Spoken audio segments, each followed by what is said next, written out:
Herkese merhabalar. Bugün sizlere tam farklı bir tarif paylaşacağım.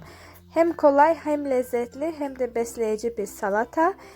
Diyet yapanlara özellikle tavsiye ediyorum. Bu salatayı çok doyurucu oluyor. Öncelikle mercimeğimizi haşlıyoruz. Daha sonra suyunu süzüp uygun bir kaba alıyoruz.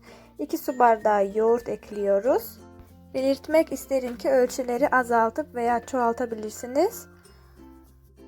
Ve 1 adet salatalık rendeliyoruz.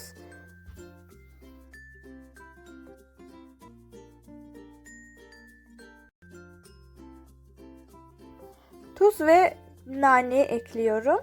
Ve isteğe göre pul biber de ekleyebilirsiniz. Ve arkadaşlar belirtmek istiyorum ki eğer diyetik böyle benim gibi salata yapmak istiyorsanız yoğurtu yağsız yoğurt kullanın. Daha faydalı oluyor o zaman.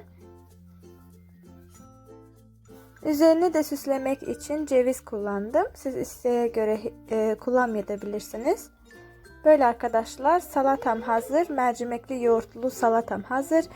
Farklı tarifler ve videolar paylaşmaya çalışacağım. Sizler için, kanalıma destek olduğunuz için hepinize çok teşekkür ederim. Bir dahaki videolarımda ve tariflerimde yeniden görüşmek üzere. Hoşça kalın.